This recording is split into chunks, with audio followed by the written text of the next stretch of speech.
دوستان گلم، بنده امین فردین خوشحالم که به همراه تیمم بار دیگه با یک برنامه پشت پرده دیگه با شما هستیم. امروز قصد داریم که راجع به طویله مجلس شورای اسلامی ایران با شما صحبت بکنیم. شاید با خودتون بگید چرا طویله؟ اگر این مستند رو تا انتها ببینید میگید صد رحمت به طویله. اول این مستند رو با سوال یکی از نماینده‌های مجلس شروع میکنیم. چرا بازار رها شده؟ چرا کسی قیمت گذاری رو کنترل نمیکنه؟ همه سکوت کردن. یک نارضایتی در بین مردم میبینیم و مشاهده میکنیم. اجناس سرسام‌آور داره بالا میره.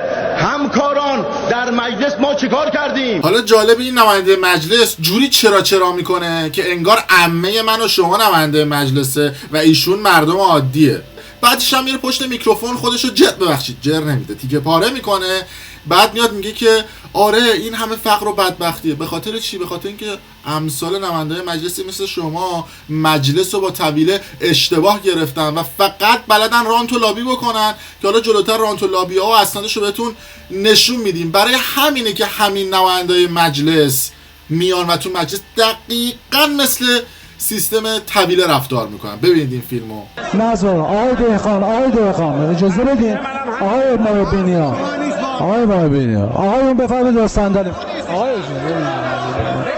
بفرمایید. نه آقایون اجازه بدین. نه خیر، نه اجازه بدین. آقای دکتر شروع مدیریت بکنید. آقای عزیزی ابهر بوده، برو کنار.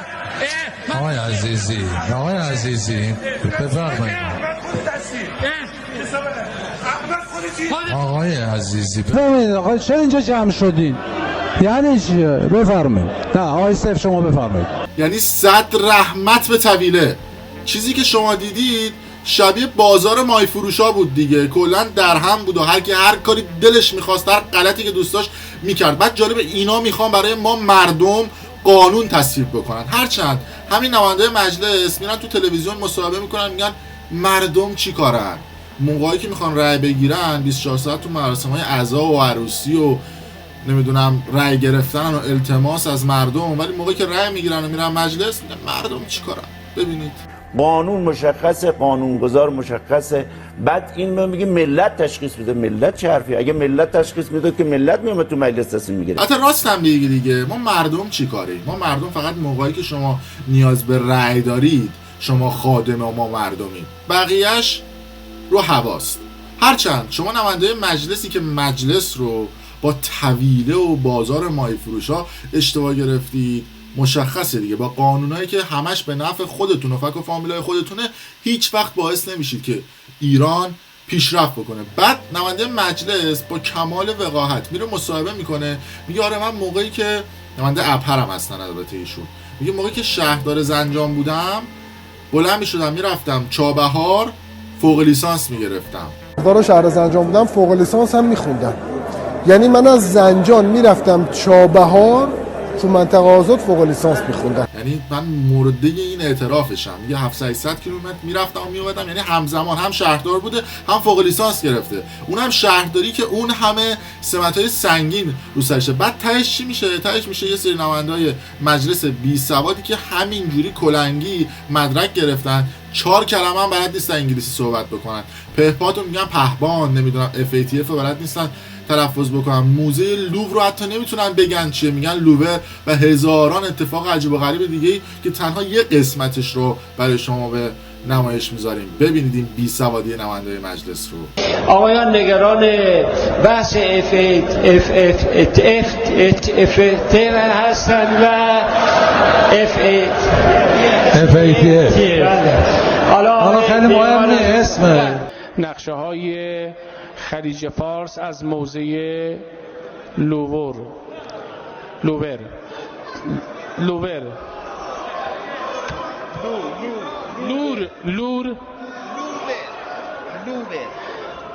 بله اجازه بفرمایید تکرار بکنم. علت لوبر بله این ایشون اشتباه نوشتن، منم همون رو قرائت کردم. سقوط برن سقوط پهباند آمریکایی توسط نیروهای مسلح جمهوری اسلامی. واقعا خنده نداره، این گریه داره. اینها نمایندای مجلس هم که میخوان قانون کشور به اون بزرگی رو تصویب بکنند و بعد روش نظارت بکنن. به خدا اینا خنده نداره. شاید یه عدتون وقتی اینا رو ببینید بخندید، اما باید افسوس خوردین. آخری هم که پهباد گفت، پهباند آقای کاتب بود که خودش یه زمانی توی مجلس به هر کی دم دستش میرسید توهین میکرد. یه ویدیو هم کامل ازش دیدم تو کانال یوتیوب برام پشت پرده است، میتونید برید ببینید. نمونهش این بودش که میگفت اون کسایی که معلولن یا اون کسانی که مشکلات حالا توانایی جسم حرکتی دارن نباید برن عضو شورای شهر بشن، نباید کارهای اداری داشته باشن و توی مجلس عملاً و علناً بهشون توهین کرد. خب به طبع اون کسی که کرولالم هست میتونه بیا. آقا چه فرقی میکنه بین بینایی از کنم خدمت شما و شنوایی؟ البته شایدم بهتر باشه کسی که لال باشه حداقل چالش درست نکنه، دردسرم برای ما درست نکنه. وقتی میگم نماینده مجلس بی سوادن، نمونهش همین آقای کاتبیه که در ابتدای این مستندم گفته بود مردم چی کارن و مردم کاری نیستن و ما در مجلس همه کاریم. بعدش هم میاد توی مجلس اینجوری راجع به معلولی صحبت میکنه. انقدرم بی سوادن نمیرن 4 تا کشور دیگه مثلا تو همین اروپا بیان نگاه بکنن که دولت چه امکانات رفاهی رو در اختیار معلولین قرار میده. مثلا جایگاه‌های پارک مخصوص دارن توی اتوبوس‌ها یا قطارها، بهشون جاهای مخصوص میدن و امکاناتی رو بهشون میدن که راحت‌تر زندگی بکنن. این امکانات هم چجوری فراهم میشه؟ مجلس اون کشور قانون تصویب میکنه و به دستگاه اجرایی ابلاغ میکنه اون قانون رو و اگر اون دستگاه اجرایی اون قانون اجرا نکرد، مجلس اون کشور نظارتی که روی اون قانون که تصویب کرده بوده داشته، اگر اون قانون اجرا نشد استیضاح میکنه یا حالا هر قانون دیگه‌ای که هستش. پس مجلس یک قدرت هستش در تمام کشورها. اما توی ایران نمونهش هم آقای کاتب میاد مصاحبه میکنه، میگه بابا اینا چیکارن و نمیدونم چه اینه و چنانه. بعدش کاشف عمل میاد ازش توی تلویزیون مصاحبه میگیرن، میگن که چند تا بچه داری؟ میگن 2 تا بچه دارم، تو خونه ان و بیکارن و اینا. هر کسی هم هر سند و مدرکی از اینا داره بیاد منتشر بکنه، ما اون سند و مدرک رو به اسمش میذاریم. که ما یک مستند کامل گفتم راجع به همین آقای کاتب ساختیم که کاشف عمل اومده 10 تا شرکت فرزندش داره. فرزندم یه دختر که ازدواج کرده مستاجر هستش، 2 تا پسرمون هم خونه هست که هیچ گونه عرض کنم خدمت شما، عرض کنم یکیش 28 سال است، یکم دانشجو. که هر کسی سندی برخلاف این گفتمان آقای کاتب بده کرد، ما اینجا پشت تلویزیون اعلام میکنیم که سند رو به نامش میزنیم. 10 شرکت و مؤسسه یا رئیس یا عضو هیئت مدیره است یا رئیس هیئت مدیره است. خب دیدید دیگه، همین نماینده مجلسی که میاد اینطوری به معلولین و به اون کسانی که مشکل حالا توانایی حرکتی دارن توهین میکنه، خیلی شیک و مجلسی و لاکچری فرزند خودشو با رانت و لابی بهش سمت میده تو بیمه سرمد و چند تا بیمه دیگه که قبلا هم راجبش افشاگری کردیم. اما یک سوال، مگر مجلس در رأس امور نیست؟ مگر نباید رئیس جمهور و وزرا از نماینده‌های مجلسی که مستقیم از طرف مردم انتخاب میشن حساب ببرن؟ و نماینده‌های مجلس نماینده‌های ما مردمن دیگه. چجوری آقای یوسفیان ملا به عنوان یک نماینده مجلس که نماینده ما مردم هم هست، وقتی آقای روحانی میره تو مجلس و برای 4 تا از وزیرهاش میخواد رأی اعتماد بگیره، دست آقای روحانی رو ماچ میکنه؟ یعنی به یک مرحله نماینده مجلس رسیدن که افتادن به دستبوسی. حالا بعدش هم میگم که این دستبوسی ها و این صحبت برای چی هستش. دقیقا روزی که وزیر نفت آقای زنگنه میخواست رأی اعتماد بگیره، این دستبوسی توسط آقای یوسفیان ملا صورت گرفت. بریم این فیلم رو ببینیم.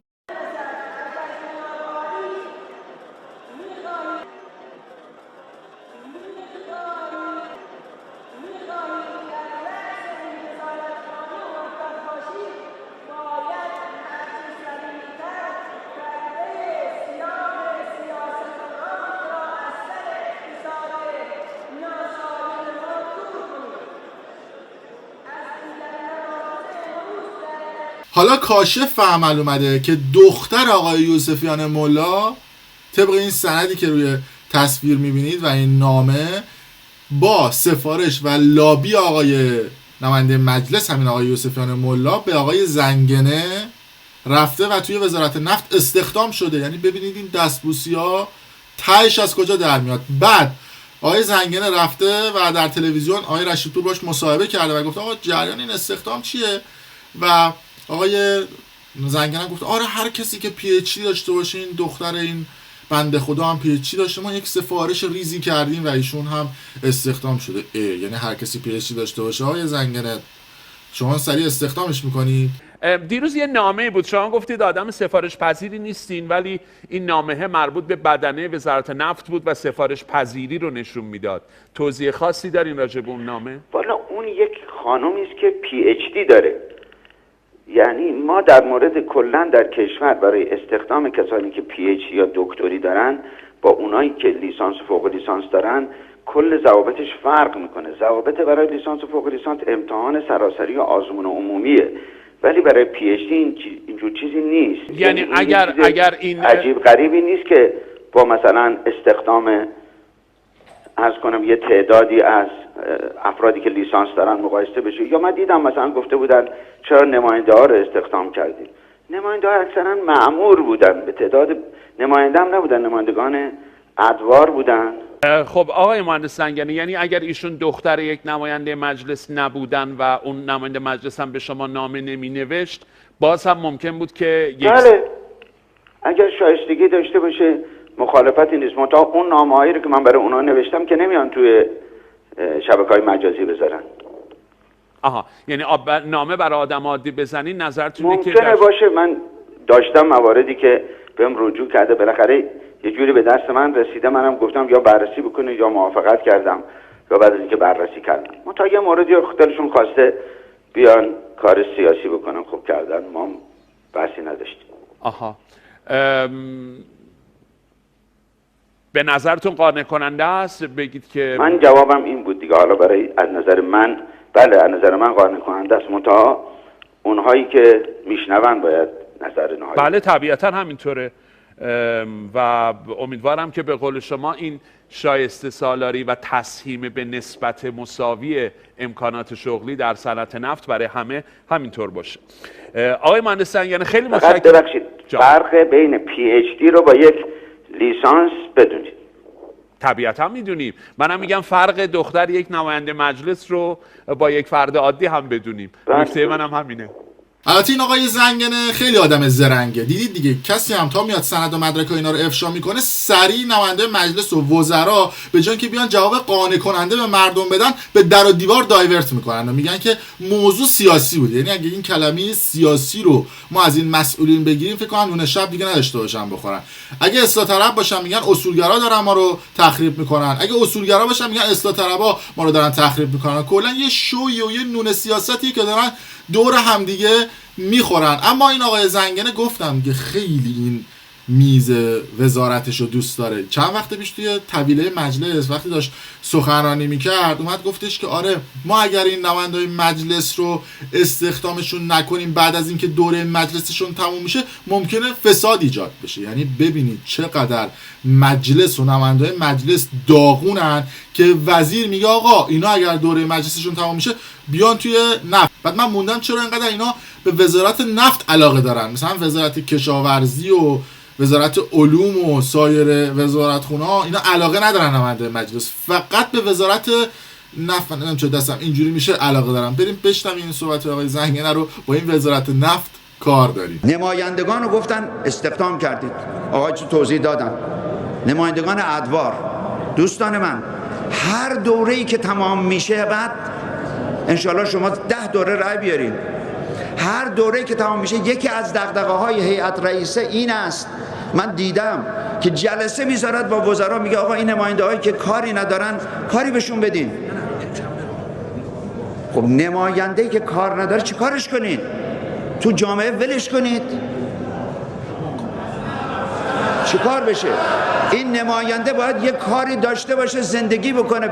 من به شما سربسته میگم اگر نماینده نگران شغل آیندش و کار آیندش اون باشه، اونم در حد یک حقوق دولتی گرفتن، اگه نگران این بشه هزاران مفسده دیگه ازش درست میشه. اونا رو در نظر بگیرید خدای نکرد. و اینو همیشه بوده تو قوانین ما و این کارو که کردن. منم آقای رئیس مجلس بحث بود، من یه تعدادی رو به کار گرفتم، افتخارم میکنم که به کار گرفتم، اما یه مصلحت ملی هم در این مسئله هست. آخه بمیرم چه وزیر خوبی داریم. یعنی ته صحبتش هم میگه اینها همش مصلحت نظامه که نمایندای مجلس بیان استخدام بشن در وزارت نفت، که خدایی نکرده رانت و لابی و فسادی در مجلس صورت نگیره. چقدر به فکر مردمن. و من موندم که چرا فقط این فساد و رانت و لابی همش به سمت وزارت نفته. این نماینده مجلسی هم که میرن پشت میکروفون و نطق میکنن، اونا هم آدمای باحالی هستن. نمونهش آقای هدایت الله خادمی از باند اصولگراها که میره پشت میکروفون آنچنان یقه جر میده و از حقوق مردم میخواد صحبت بکنه و میگه قدرت دست 200 نفره، که آدم میگه چه آدمه با معرفتی، چه نماینده خوبی برای مردم. بعد کاشف عمل میاد همین آقای خادمی که میره پشت میکروفون و به عنوان نماینده مردم در طویله مجلس سخنرانی میکنه، فیش حقوقش مای 27 میلیون تومنه. یعنی کسی که حقوقش مای 27 میلیون تومنه به نظرتون میتونه از درد مردم بگه؟ بریم اول سخنرانیشو ببینیم و بشنویم، بعدش هم این فیش حقوقش هم با هم دیگه صحبت میکنیم. از 40 سال گذشته تا کنون فقط حدود 200 خانواده سرنوشت این کشور را به گروگان گرفتن و از این وزارتخانه به اون وزارتخانه میروند. سفارتخانه ایران در خارج از کشورم داستان معیوب دیگری است. اگر اونها را تعطیل کنیم بهتر است. اونها هم فقط دنبال شغل و کار کاسبی برای بازنشستگی خود و فرزندانشان در اون کشورها هستند. دولت مردانی که ظرف 30 سال گذشته کشور را به این روز رساندن برکنار به جز حقوق و ارث احتمالی پدری که آن هم نداشتند، اموال و دارایی‌های دیگر آنها را که از ملت برداشتند به خزانه کشور برگردانده و محاکمه. بعد از اون طرف وزارت نفت میاد به آقای خادمی میگه داداش سیکتیر، تو خودت مای 27 میلیون تومان داری حقوق میگیری، اگه بخوای زیادی صحبت بکنی حقوق 27 میلیونی تو منتشر میکنیم. البته یه نکته بگم مسئولین در بقیه ادارات هم خیلی زرنگن، چون از این نماینده مجلس نقطه ضعف دارن، به محض اینکه یه نماینده مجلس میخواد یه حرفی بزنه سریع اسناد و مدارک رو زیر میز اینجوری بهش نشون میدن، اینجوری میگن اگر بخوای خلافی بکنی یا کاری بکنی سندت رو میکنیم. بعد جالبه که نماینده مجلس همین آقای خادمی میاد میگه داداش 27 میلیون تومان من حقوق نمیگیرم، من همش 16 میلیون حقوقمه، 16 میلیون ناقابل. یعنی معادل حقوق مثلا معلمان میدونید دیگه تو ایران مثلا 1,700 1,800 میگیرن دیگه.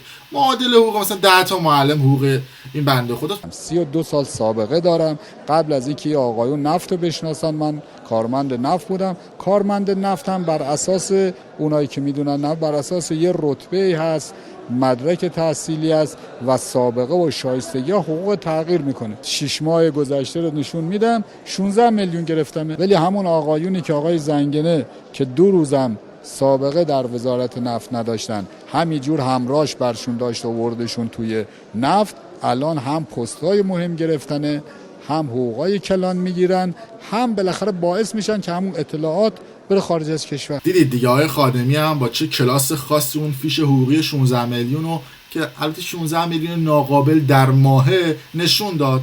از اون طرف باز وزارت نفت سیفون آقای خادمی رو دوباره کشید. گفت چرا جو میدی؟ کجا 16 میلیون حقوقته؟ یه چند ماه بین اداره منابع انسانی وزارت نفت و مجلس شورای اسلامی داشت مکاتبات انجام میشد که بتونن حقوق شما رو درست و دقیق بدن. برای همین این چند ماه به شما 16 میلیون حقوق دادن. بعدش هم این 16 میلیون به غیر از احتساب 120 ساعت اضافه کاریه، بعدش در یک وچک ناقابل 65 میلیون تومان ریختن به حساب شما از طرف وزارت نفت به خاطر همون اختلاف بین 16 میلیون تا 27 میلیون تومان. بعد گفتن اگه خیلی هم ادعا بکنی فیش حقوقی تو منتشر میکنیم.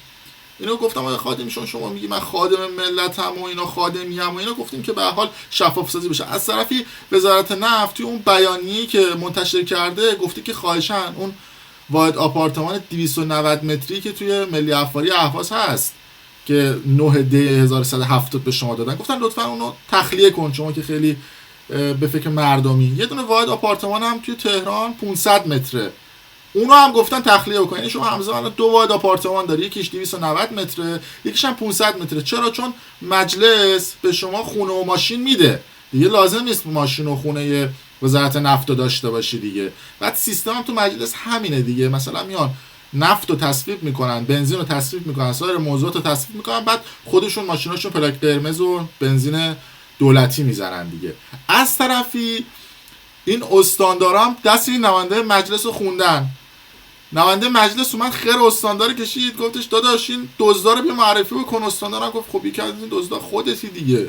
یعنی بهترین جواب و لاکچری ترین جواب ممکنی که میشد به یک نماینده مجلس در طول تاریخ بشریت داد، همین جواب آقای استاندار بود.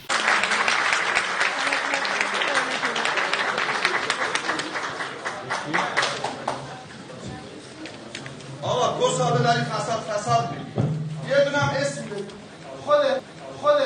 خوده من چیکار کردم؟ بله دیگه. از اینجا بعد یکم میرسیم به موضوعاتی که مردم خیلی دوست دارند، موضوعات ترتیب دادن نماینده مجلس که ماشاءالله همه شلزیپن و حشریه و بشریه و کلا دور همن دیگه. چند وقت پیش یه دونه فیلم از یکی از این نماینده ها اومد بیرون، حالا 1-2 تا دیگه هم بعدش و قبلش هم اومد بیرون، حالا چند تا دیگه هم براتون منتشر میکنیم که ماشاءالله نماینده مجلس علاوه بر این که خادم ملتن، در ترتیب دادن یه دم تخصص خاصی ندارن. میخواستم بگم دارن، یاد این فیلم افتادم، یعنی مثل خروس بود. ببینید تلاش میکنه میرسه به پای حریف، با خیمه سنگین حریف مواجه میشه، باید دستاشو جمع بکنه، بلند چه یه خم رو به 2 خم تبدیل بکنه، بشینه پاهاشو جمع بکنه، تو این ثانیه های پایانی دعا کنه که امتیاز رو نگیرید. دلاور من خوشا به حال مادرت، خوشا به حال مادرت. حریف مکار رو باید گرفت و برد. یعنی این فیلم رو برید ببینید، سر و تهش 3 دقیقه طول میکشه. یعنی 100 رحمت به جوجه خروسی که شما اندازه اون توانایی نداری. لااقل به قدر یک جوجه خروس غیرت داشته باشید. بعد همین نماینده مجلس ماشاءالله همه دیگر رو مثل همسر خودشون میبینن دیگه، یعنی یا ترتیب میدن یا ترتیبشون داده میشه. بسم الله الرحمن الرحیم. همسرم همکار عزیزمون جناب آقای لاهوتی توجه بفرمایند. البته این قسمت خنده‌دار ماجراست. چند وقت پیش یک فایل صوتی از مجلس شورای اسلامی بیرون اومد که یکی از نماینده‌های مجلس داشت راجع به یک مبحث مهمی توی مجلس سخنرانی میکرد و بقیه نماینده‌های مجلس داشتن عکس زنا و دوست دختره صیغه‌ایشون رو به هم دیگه نشون میدادن و حرف از خوشگلا میزدن که اون تیکه از صحبتاشون توی میکروفون اینکی میاد و توی مجلس پخش میشه. حالا پخش زنده رادیو هم این قضیه رو منتشر میکنه. حالا شما فکر کنید که نماینده مجلسی که توی مجلس ما فرستادیمشون که برن برای ما قانون تصویب بکنن، توی مجلس به جای اینکه گوش بدن بقیه نماینده‌ها چی میگن که قانون دقیق رو تصویب بکنن، حرف از خوشگلا و دوست دختراشون میزدن. جامعه ما رو بیان کنن.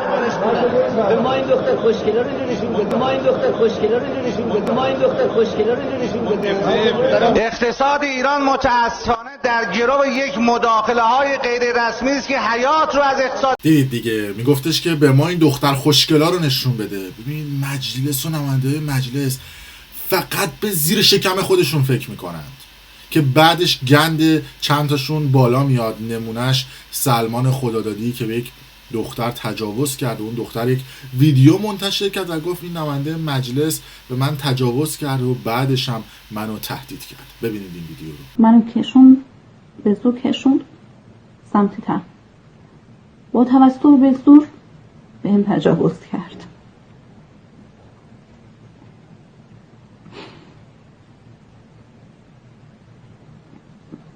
من اونقدر ناراحت شدم سرمو میزدم به تخت و دیوار تا اینکه بمیرم راحت بشم. اون نذاشت. یه دفعه موبایلشم زنگ خورد همزمان. بعد برگشت بهم گفت زودتر از اینجا خارج شو، همکارم دارم میان، دوستام دارم میان، زودتر از اینجا خارج شو و حق نداری راجع به اتفاق امروز به کسی چیزی بگی، چون اگه بگی نه تنها کسی باور نمیکنه بلکه آبروی خودت و خانوادت میره، بعدشم دستور میدم سر به نیستت کنن، خود تو خانواده تو شبانه دستور میگم بکشم. بعد از انتشار این ویدیو هم سلمان خدادادی زنگ میزنه به اون دختره و تهدید به مرگش میکنه و کلی بهش بد و بیرا میگه. بعد از اون هم جسد اون دختر رو تو خونه مادرش پیدا میکنه. جسارت من احساسات میشم، من از آبویزدان tutmuşam indi. Ağzımdan bu işi görmüşəm. Mesela aslında bu şeyin saati yoktu. Mesela vagan o elinden gelen adamı köməkli. Ondan sonra ben sabah gələn həftə qabağımı gələn 3-4 gündən sonra gələcəm. Gələm orada Türk danışacaq. Bir yol tapaya xəlifətdilər. Ben senden xahiş edirəm bu işi həttəmən gör. Sen korkuyorsan kâde öyle, korkuyorsan nene öyle, ne yaman eliyorsan, katelamışsın, ne inanmışım ben sana. Ben sana ne inanmışım, s***a. Sen geldiysen benim yanıma bir ver, laf versen seni s***ım. Gündüzünde Mehmet Sarım'ı katsan, ilk şerefsinde günde ne inanmışım seni, versen tutun s***mışım seni. Sen yerdin. Bundan sonra bir şey var, bir ay bassan, bunun ne var, özünde bu yaparsan. Böyle hiç götürsen tehdit edeceğim bilenizde. S***yok yerinde koşum aliyelim bile o da. Bir şeref, ne vicdadım var özünde dibin artıdır. Ben sana dedim o kalan pulu da, rahnu da ben diyelim, bir nefer beyaz get rahnu ol, hala göğüne isteyebildik. Bir şey de bana kortumu bağlardı. Ne inanmışım sana ben? Sen gelmişsen benimle özün tamamı tapmışsan m***misin? Köpeğin gibi.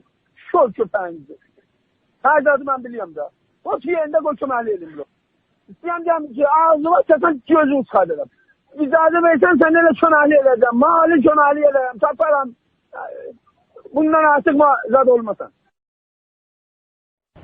Allah'a zahmetinden ben yalandan demişim. Bana yazık eleme. Ben heysinden demişim. O bana destek edeceğim. Ben Allah'a bok çekmez. Sen bir şey yetişmezsen. Olan bana o musibetin. Bunu niye bu işi görürsen? Abi olaysan zahmetinden valla ben istenmişim. Bu tarafının haberi yoktu. Bundan bir şey düşünmüşüm. Onu hemen alıp gelir. Ne bir şey olur. Ama hakikati yok ki sen şurana bir var bassan. Hakikati ne diyeceksin? Allah sana insaf etsin. Senden ben خواهش ediyorum sabah onu zahmetinden ben asabani olup demişim. چه doğru bakıyor. به همین راحتی نماینده مجلسی که خودشون قانون رو تصویب میکنن و باید نظارت درستی بر قانون داشته باشن اینجوری به بقیه به احترامی میکنن و همیشه هم دوست دارن خلاف قانون عمل بکنن. نمونهشون نماینده مجلسی که توی گمرک رفته بود و به کارمند گمرک گفت آقا تو باید خلاف قانون منو بفرستی داخل و یکی از مردم اونجا هم با چک و لقد انداختش بیرون. یعنی کاری که باید ما مردم نسبت به بعضی از این نماینده‌هایی که خلاف قانون عمل میکنن بلا سرشون بیاریم. ببینیم این ویدیو رو که البته خیلی از شما دیدید و خیلی وایرال شد در شبکه‌های مجازی. به ما یکی باید اجازه بده دیگه. تو در باز کن من میرم پایین. نمیتونیم برادر من، نمیتونیم عزیز من. ما از شما دستور نمیگیریم که. تو گوه میخوری از من دستور. نه آقا جان درست غلط خودت تو برادر من. درست صحبت کن. مرد که عوضی. ایشون نماینده مجلس ها، ایشون صحبت میکنه. ماشاءالله. ایشون نماینده مجلسه. حالا نمیدونم کی بهش رأی میده. اون سر اون مملکتی که تو نماینده مجلس کار بستنش بشه بده. برو بیرون. نه آقا شما دخالت نکن عزیز من. آقا بیا برادر من. برو بیرون. مملکتی که تو صاحبش باشه برو بیرون. بعد از اینکه نماینده مجلس رو با چک و لقد انداختن بیرون، امام انقلاب اسلام به خطر افتاد. یه جلسه غیر علنی در مجلس گرفتن و این نماینده رفت اونجا گفتش که آقا وزیر و هر کی که اونجا هست و به ما نماینده ها توهین کرده رو ما باید استیضاح بکنیم. بعد جالبه که آقای لاریجانی به عنوان رئیس مجلس میاد که کی این فیلمو گرفته. یعنی دنبال اون صاحب فیلم میگیرن که خشتک اونو پرچم کنن. نمیان بگن که این نماینده مجلس کار غیر قانونی کرده، میگن که آره شأن ما نماینده ها رو آوردن پایین. بعد هزار تا حرف دیگه هم میزنن. ببینید این ویدیو رو که به صورت مخفی در مجلس گرفته شد. یقین بدانید اگر بنده کوتاه بیام فردا نوبت شما خواهد رسید. بالاخره من الان اینجا چند تا سوال دارم. وطن فروش اون هیئت رئیس اومده به چه میگه وطن فروش هیئت رئیسم بیشوره. اینا باید دوستان تو سوالات گفت این کلی برشوری داده. رازد مشخص بشه. بله. اگر حراست داده آقای دشکافان با برخورد جدی کنید، چون شوخی نیست. اصلا با معلوم بشه کی داده این کلیپو. نه در بده ما اول پیگیری بکنیم. بفرمایید. اگر وزیر استیضاح نشود و رئیس گمرک و کارمند حتی عزل نشود، من همین امروز استعفایم را خواهم نوشت و گچ تخته دانشگاه منتظر من است و مراسلام. دیگه به یکی از نماینده‌های مجلس توهین شد، بقیه نماینده‌های مجلس مثل گوسفند میگفتن احسن. البته نکته داشت، نکتهش این بودش که آقایون رئیس رؤسا و وزیرها اگر میخواید قانون رو اجرا بکنید، ما با رانت و لابی که داریم در مجلس یه کاری میکنیم که شما برای ما نماینده مجلس نتونید قانون رو اجرا بکنید. بعد میگفتش که اگر اون رئیس گمرک و وزیر و اون کارمند اخراج نشن و استیضاح نشن، من استعفا میدم. من موندم که چندین ماه گذشته چه اتفاقی نیفتاده، شما چرا استعفا ندادی و نرفتی از مجلس و اون سیستم طویله‌ایش. البته بگم این داستان طویله مجلس در رسانه پشت پرده در چندین قسمت ادامه داره و ما ول نمی‌کنیم این نماینده‌های مجلس رو و کلاً یه بلایی سرشون میاریم که دیگه یادشون بره دست